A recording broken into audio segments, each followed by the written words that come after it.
Earlier this week, Miami-Dade County Commissioners voted in favor of raising property taxes to avoid cuts to the already underfunded libraries. Layoffs loom for the county's police force with a proposed 8% cut to their payroll, eliminating, possibly, 230 positions. And in addition to that, a first get-go has been given to fund a Cuban Exile museum, possibly or maybe on Parcel B. Joining me to discuss the budget and more, we welcome Doug Hanks, County Hall reporter for the Miami Herald. Doug, good to see you. Thanks for having me. Okay, let's start with what happened early in the week. The millage rate was set in the county, and even though it was a long meeting, a lot of supporters for the libraries came out. They actually got the millage slightly increased. Yeah, it's interesting. What happened, the commissioners had to set the maximum tax rate essentially for the budget that will be approved in the fall. And so they can set it higher and go lower. You can't set it lower and then go above that. And my takeaway from the budget was Mayor Carlos Jimenez really got what he wanted, which was leverage against the unions. The unions wanted a higher tax rate for the big ones, the big countywide tax, the big fire tax. There was a big show of force from the fire department union. They didn't get it. The commissioners went with the mayor's recommendation, which was a teeny little decrease in the countywide and the fire tax in order to shift some taxing power over to the library district. Now, where Carlos Jimenez lost was on the library tax. The commissioners bucked his recommendation and said, we want to give a little bit of a higher library tax rate, which will allow us, oddly, to continue current funding. You needed a big tax increase in libraries to even have a small cut in funding because the library tax was cut a couple years ago and they've been living off cash reserves ever since. And the cash reserves are gone. The mayor did make a campaign promise that he would not raise taxes, and he's sticking to that. So the issue is, will he veto that increase in library funding? Yeah, that's the question. I mean, the mayor has definitely gotten away or moved towards raising taxes twice, right? Last year he said it's time for a property tax increase and then backed off quickly when he said there was some opposition that was too strong. And then this year he hinted that, well, maybe we could ask the voters to give us permission to raise taxes, and he backed off that when there was no support. So now he is facing a proposal that would have a higher overall tax rate than exists right now because of the library funding. Will he veto it? Don't know, don't want to make predictions. You're not hearing signals from County Hall that he will.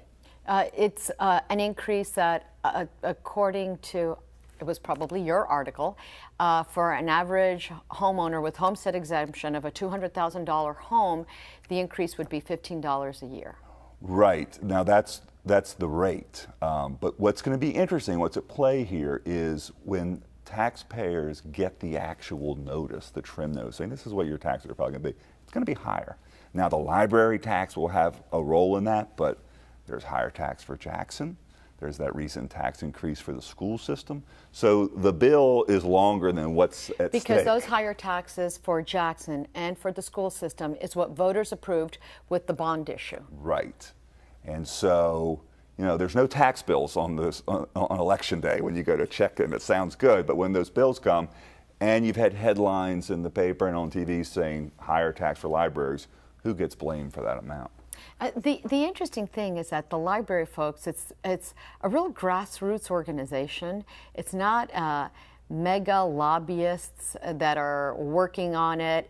It's not a heavily funded organization, though it did get the Greater Miami Chamber and the Knight Foundation. The Chamber requested a poll to be done for library support, which Knight Foundation funded, and it came out with a lot of support. I think it's people use libraries more than realize, and if nothing else, just like knowing that it's there. It's like knowing, you know, your grandma is nearby, even though you don't necessarily go visit her every day, much less call her.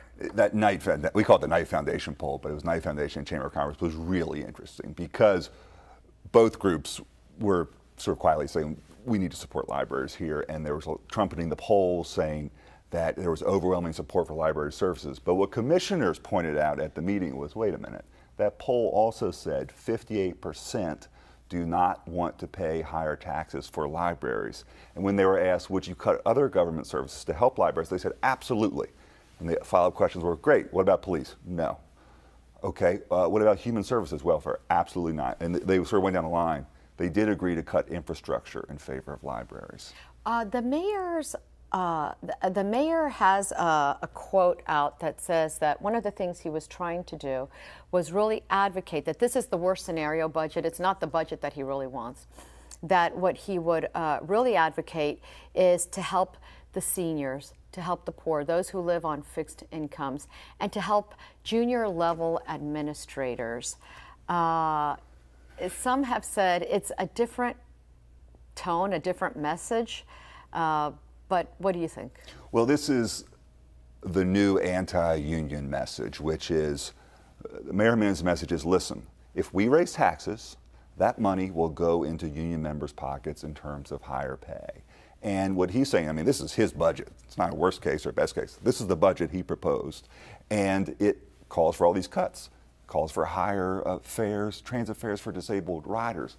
But what he's saying is, listen, we don't have to do this if unions will agree to concessions, to continue essentially the concessions they agreed to 3 years ago. They're getting ready to automatically kick back in and sort of restore full pay. Exactly. And which means amongst the issues you have flex pay is at issue, premiums. There's a lot of freebies you don't see in private sector, certainly. And we say freebies because it just seems that you find it more in public sector now than you do anywhere else. But that's what's Absolutely. At play right now. The mayor says that if he gets these concessions, they will not have to lay off any employee or nearly any employee. Is that just a political statement, or is there some reality to that? Well, there's real money in the concessions, and the other part of that is he wants a 15% cut in healthcare cost via less generous healthcare plans. So that would be real money. And he's saying that, listen, if we can get those savings, we'll put it back into the budget. We'll save the positions, et cetera. But is that going to happen by October 1st? People are very skeptical of that. I am it's fascinating to see how the unions lost in this political battle, because they have received support from the county commission in the very recent past. We'll stay tuned, because last year the budget was adopted with the tax rates that assumed the continuation of the 5% paycheck deduction, which went to basically reduce the county's health care costs. And then the commissioners in the middle of the year restored that over Jimenez's veto. So there's a lot of things that can still be done. A lot going on from here to the fall. Very quickly, 3 minutes left. The Cuban Exile Museum on Parcel B. Very interesting. You had indicated to me before that Miami Heat is not excited about it being behind the American Airlines Arena, which is where Parcel B is located. The County Commission gave the first go-ahead to begin the process of establishing a Cuban Exile Museum. Yeah, it's a really big vote. Pretty solid majority voted to tell the mayor, start negotiating with the Cuban Exile Museum folks to put the museum behind American Airlines Arena in this prime waterfront spot that was advertised to voters as a park during the late 1990s referendum for the Heat Arena deal. I mean, there's a lot of issues involved in Parcel B. It's very controversial. And what was interesting was the vote was not along ethnic lines. The debate was, and there was a lot of talk of, wait a minute, why are we singling out the Cuban community? What about the African American community? But in the end, Dennis Moss, senior African American member on the commission, he voted with the museum folks. Xavier Suarez, first Cuban-born mayor of Miami, now a county commissioner, he voted against. That's a fascinating vote. And when you look at this, there are people who are saying that how wonderful. The Miami Herald, I thought, had a very interesting editorial: preserve exile history and Parcel B.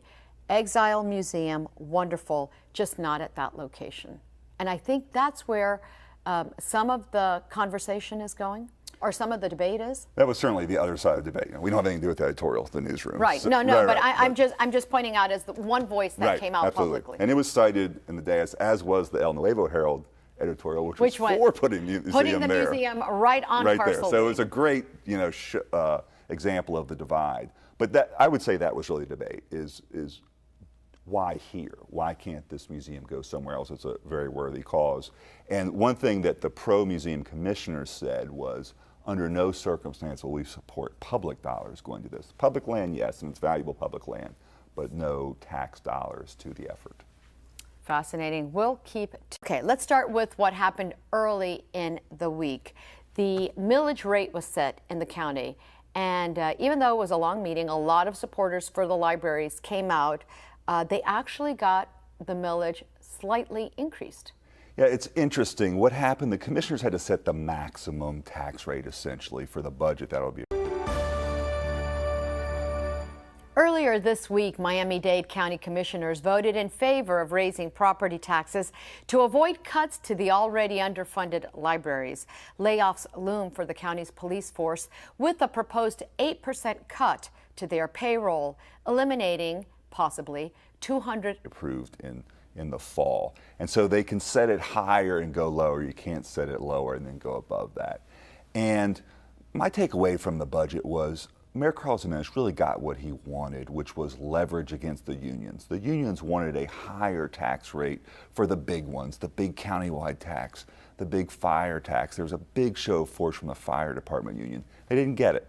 The commissioners went with the mayor's recommendation, which was a teeny little decrease in the countywide and the fire tax in order to shift some taxing power over to the library district. Now, where Carlos Jimenez lost was on the library tax. The commissioners bucked his recommendation and said 30 positions. And in addition to that, a first get-go has been given to fund a Cuban Exile museum, possibly or maybe on Parcel B. Joining me to discuss the budget and more, we welcome Doug Hanks, County Hall reporter for the Miami Herald. Doug, good to see you. Thanks for having me. Well.